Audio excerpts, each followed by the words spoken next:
ఇవాళ రేపు ఉన్న పరిస్థితులలో సోషల్ మీడియా వేదికగా అది ట్విట్టర్ అయినా, ఫేస్బుక్ అయినా, ఇన్స్టాగ్రామ్ అయినా, వాట్సాప్లో అయినా కానీ ఎంత అసభ్యంగా పెడుతున్నారంటే అది ఎవరు అంటే కుటుంబ సభ్యులు ఎవరు కూడా దాన్ని చూసే విధంగా లేదు. అది ఎవరి గురించి అయినా కానివ్వండి, అంటే ఉత్త పొలిటికల్ గా ఉన్న వాళ్ళదే కాదు, నార్మల్ గా ఊర్లలో ఉన్న వాట్సాప్ గ్రూప్లలో కూడా వాళ్ళు అర్ధరాత్రి 12-1 దాకా కూడా ఇవన్నీ మెసేజెస్ పెట్టుకుంటూ ఉంటారు. అంటే అదేదో కక్షలు ఏదో గట్టు పంచాయతీలో లేకపోతే వాళ్ళ కుటుంబాలకు పంచాయతీలు ఉన్న తీరుగా అన్ని కూడా మెసేజ్లు చాలా వల్గర్ గా పెట్టుకుంటారు. ఇప్పుడు ఏదైనా నచ్చకపోతే దాన్ని విమర్శించడం వేరు, కానీ ఒక వల్గారిటీ తోటి దాన్ని వాళ్ళు పెట్టే మెసేజ్లు అనేది ఆ కుటుంబాలు చూసినా లేకపోతే పర్సనల్ గా మనుషులు చూసినా గానీ వాళ్ళు చాలా మంది అందరు ఒకటేలాగా ఉండరు. అందరు దాన్ని రిసీవ్ చేసుకునే వే ఒకటేలాగా ఉండదు. కొంతమంది చాలా సున్నితంగా ఉంటారు. అట్లాంటి వాళ్ళందరు కూడా కొన్ని చర్యలు అంటే చేపడతా ఉంటారు. అవన్నీ ఇప్పుడు చట్టం కఠినంగా ఉంటేనే ఏదైనా తప్పు చేసే వాళ్ళు భయపడతారు. ఇప్పుడు ఏమైపోతుందంటే సోషల్ మీడియాలో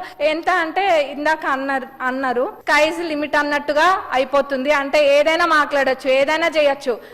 ఒకటి ఇట్లా కాల్చి వాళ్ళ మీద వేయచ్చు, గుడ్డ కాల్చి మీద వేయచ్చు అన్న విధంగా మాట్లాడుతున్నారు.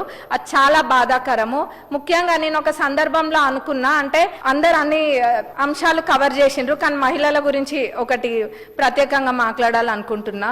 మహిళలు ఏదైనా బయటకు రావాలంటేనే ఇవాళ రేపు అన్ని రంగాలలో మహిళలు ఉన్నారు, కానీ బయటకు వచ్చిండ్రు అంటేనే ఎన్నో ఎదుర్కొని వాళ్ళు బయటకు వచ్చి వర్క్ ప్లేస్లలో అయినా కానివ్వండి, లేకపోతే పొలిటీషియన్స్ గా కానివ్వండి, డాక్టర్స్ కైనా, అడ్వకేట్స్ కైనా అన్నిట్లో మహిళలు ముందుకు వచ్చిండ్రు అని అంటే ఇప్పటికీ ఎంత అడ్వాన్స్ గా మనం ఉన్నా గానీ ఏదో ఒకటి ఇబ్బంది అనేది ప్రతి మహిళకు ఉంటది. అట్లాంటి సందర్భంలో దాన్ని ఎంకరేజ్ చేసే విధంగా ఉండాలి, కానీ మహిళల పట్ల కూడా చాలా అసభ్యకరంగా వల్గర్ గా మాట్లాడడం, మరి పర్సనల్ గా వెళ్ళడము, అంటే రీజన్ ఫర్ నో రీజన్ ఇవన్నీ కూడా జరుగుతున్నాయి.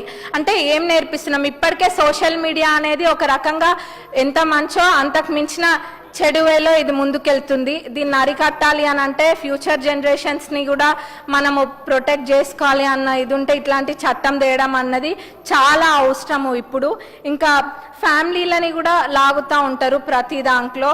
ఇది చాలా హ్యూమిలియేటింగ్ ఉంటుంది రిసీవ్ చేసుకోవడం. ఇప్పుడు చట్టాన్ని కఠినం చేసినామని అంటున్నారు, కానీ దాని ద్వారా ఒక్క ప్రాణం పోయినా కానీ ప్రపంచంలో ఉన్న సంపద అంతా ఒక పక్కన పెట్టి ఆ ప్రాణాన్ని తీసుకురావాలన్నా కానీ తీసుకురాలేని పరిస్థితి. అట్లాంటి వాటి కోసం ఇట్లాంటి చట్టం ఉండడంలో ఎటువంటి తప్పు లేదు.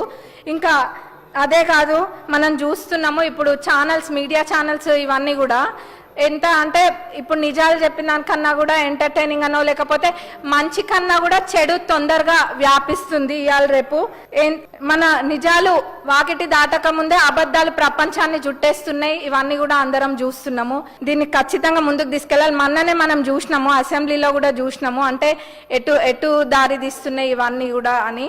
కాబట్టి ఈ చట్టాన్ని పూర్తిగా మద్దతు పలుకుతూ మరి దీన్ని సెలెక్ట్ కమిటీకి కూడా పంపించాల్సిందిగా మీ ద్వారా కోరుతున్నాను అధ్యక్ష. Thank you.